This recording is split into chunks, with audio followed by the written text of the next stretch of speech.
Seymour, durante a fala que o senhor falou muito sobre o que nós... É importante que eu percebi, né, durante a fala, que o senhor o tempo inteiro não menosprezou a função do leigo como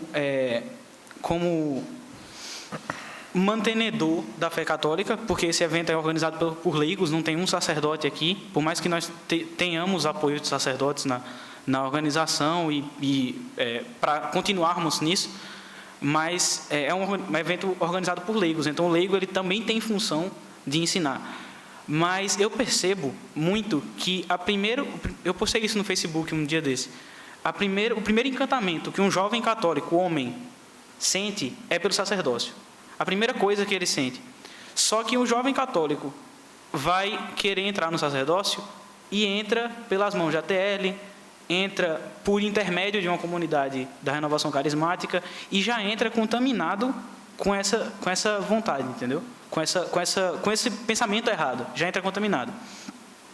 Como que o leigo ele pode se desintoxicar primeiro desse pensamento de que ele só faz alguma coisa pela igreja se ele for sacerdote, porque o leigo ele tem a sua função, mesmo que o sacerdote ele tenha a função de celebrar os sacramentos, né, mas o leigo tem sua função. E como que um jovem católico pode buscar o sacerdócio sendo católico e não deixando o seu catolicismo no meio da estrada da formação. E eu pedi que não fizesse pergunta difícil, né? Mas parece que o Rossandro, ele não se controlou. E aí me castigou, né? Assim, dizer solução para... eu não consigo dizer. O que eu posso dizer a vocês são algumas orientações. Primeira coisa, um leigo, para saber a função dele, ele tem que basicamente, compreender os sacramentos da igreja. Se um leigo entrar no universo da igreja através do âmbito sacramental, o que é o meu batismo?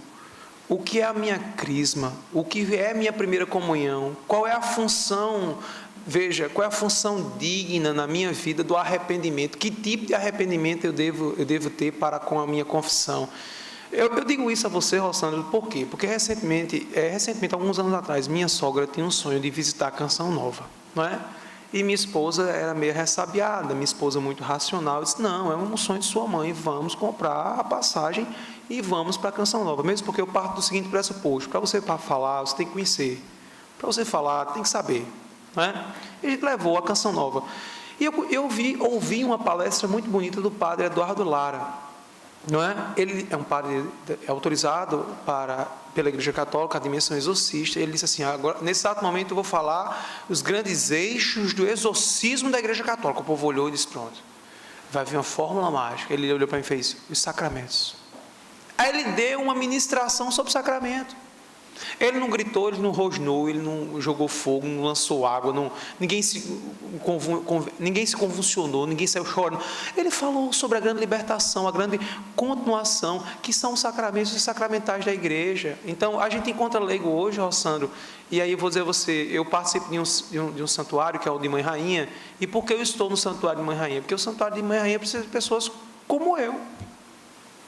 Não é? Existe a função pentecostal na igreja, existe o fervor, mas só que lá no seio dessa igreja, sabe, tem pessoas com dúvida, eu estou lá. Então eu vejo, por exemplo, o ministro da Eucaristia sair do altar e dizer assim, Senhor, o que é a hosana, hein? Eu digo, ó, uma novidade, não é o nome de uma mulher, tá certo?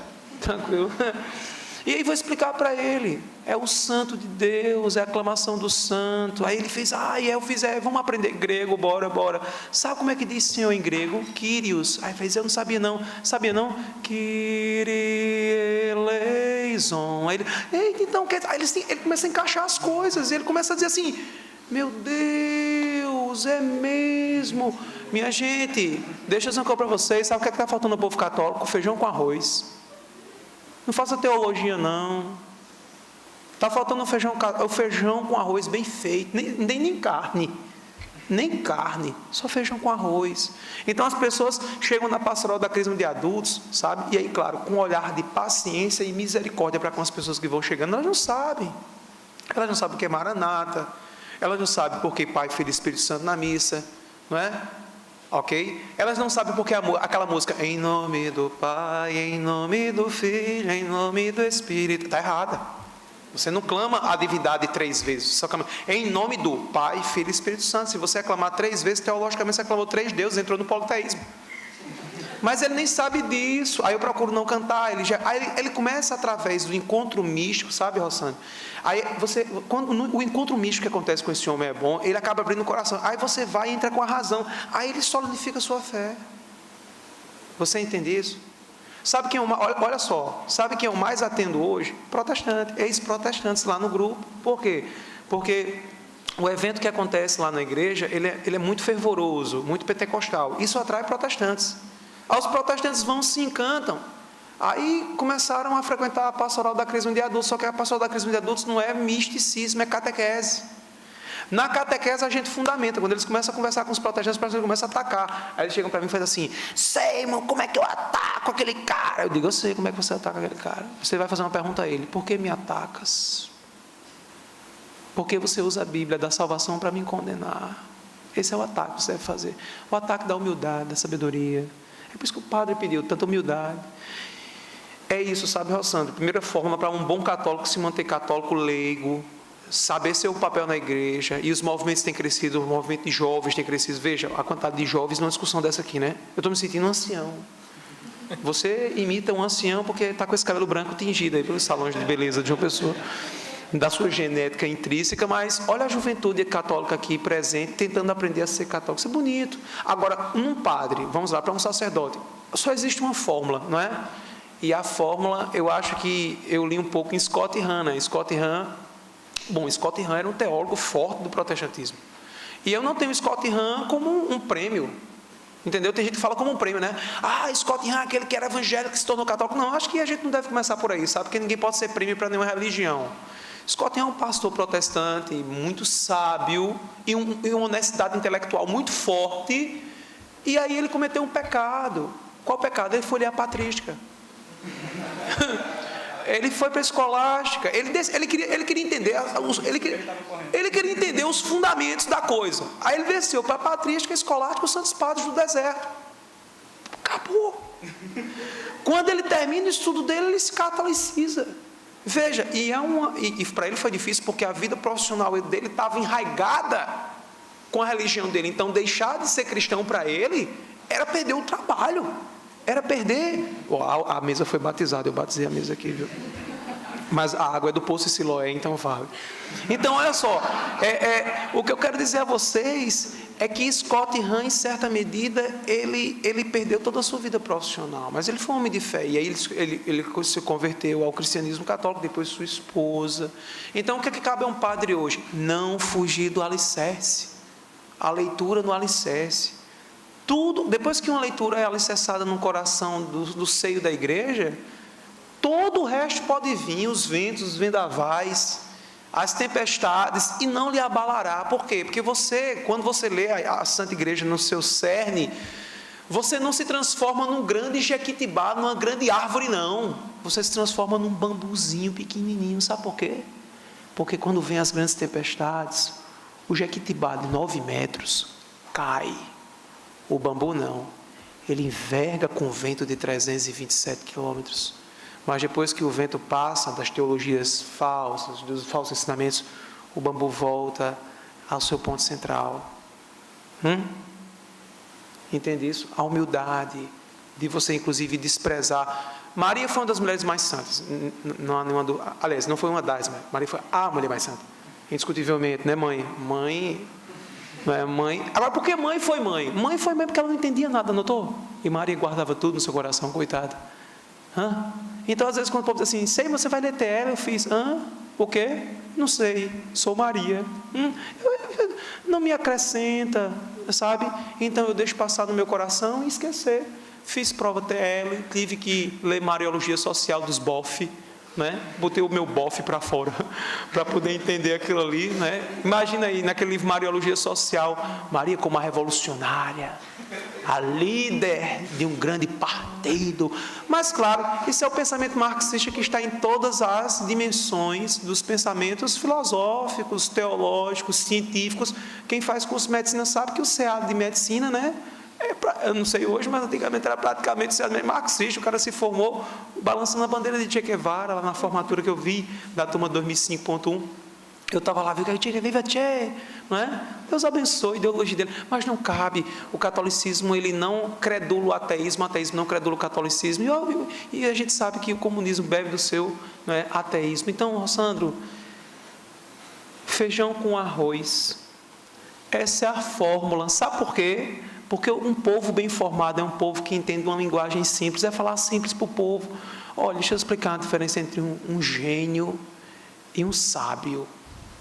O gênio, ele demora 120, 130 laudas para explicar uma coisa.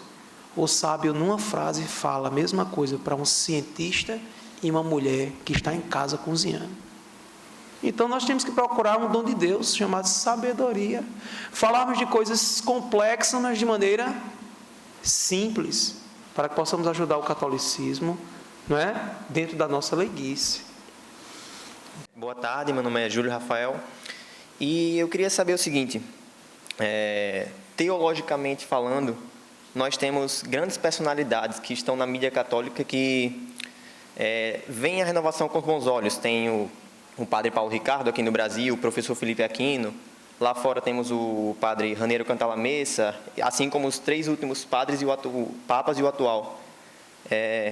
Então, eu deduzo, a partir da opinião deles, que teologicamente tem coisas aproveitáveis na renovação. Mas, do ponto de vista histórico, para nós restaurarmos essas coisas aproveitáveis, recuperando a renovação dessa base protestante que ela tem, seria uma coisa fácil? Historicamente, movimentos se recuperaram de uma base perdida, ou era mais fácil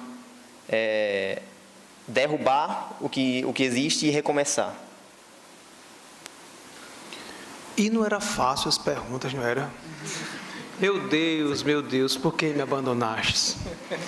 Então, na realidade, o processo que você perguntou já está acontecendo. Veja, se você vai para as novas comunidades e você vê um processo de clericalização das vestes, do comportamento, o tradicionalismo, ele começa, em certa medida, a se instalar nessas comunidades. Aos poucos, isso já é como eu posso dizer, o perder os traços pentecostais. Quer que eu lhe prove? Vamos provar? Vamos provar. Isso não só do catolicismo, eu vou lhe provar do protestantismo. Certo? Vamos lá? Nós temos o rincão, eu vou provar pelo espaço, tá certo? Nós temos o rincão do meu Senhor na renovação carismática, dentro da perspectiva da comunidade Canção Nova, o rincão do meu Senhor. É um galpão, eu tive lá, é um galpão muito simples, né? Ok, beleza. Nós temos o centro de evangelização, o espaço coberto da América Latina maior do mundo. Na verdade, era um buraco da propriedade, e eles aproveitaram cobrindo e formaram um espaço. Mas eu pergunto, veja, qual era a necessidade maior deles? Construir um templo. Eles não tinham. Aí vem o santuário do Pai Eterno. Nota? E a estrutura do santuário do Pai Eterno é toda tradicional. Os cantos tradicionais. Inclusive, na missa de Natal, eles cantaram em coro. Não teve banda, não teve ministro de música. Então, você percebe? E aí vou mais além. Por exemplo, recentemente tem uma instituição aqui bem séria, cristã, que é a chamada Cidade Viva. A Cidade Viva é o que existe mais novo no pentecostalismo norte-americano, certo? O culto deles acontece com o estroboscópio, com gelo seco. É um palco, certo? Tranquilo? Inclusive, caso vocês não saibam, eles foram muito criticados pelas próprias comunidades protestantes locais de João Pessoa. Eles foram extremamente tolerados. Mas veja o que é que recentemente essa obra, não é uma obra cristã, uma obra de Deus, eu não posso, né, demeritar que é uma obra de Deus, uma decisão divina também. O que é que eles fizeram recentemente? Uma capela tradicional do século XIX na propriedade deles lá no Conde. Por quê? A igreja envelheceu. Uma igreja que envelhece, ela não consegue ficar em show. O padre Marcelo não vai fazer show para o resto da vida. Esses padres não vão fazer show para o resto da vida. Porque imagina um senhor, cabelo grisalho, né? Fazendo um show em cima do palco. Não encaixa. Onde é que esse homem vai se abrigar? Na Igreja Católica Apostólica Romana. Então, não nos preocupemos. Crises maiores nós passamos, muito maiores do que essa, Idade Média, Segunda Guerra Mundial, Primeira Guerra Mundial, estados totalitários, e sobrevivemos. Isso é praticamente uma cosquinha na igreja. Não vos preocupeis, irmãos, não é? Claro, essa é mais silenciosa, porque ela é intelectual. Mas não se preocupe, né? O formato católico, para encerrar a pergunta e a resposta, as portas do inferno não prevalecerão sobre a igreja.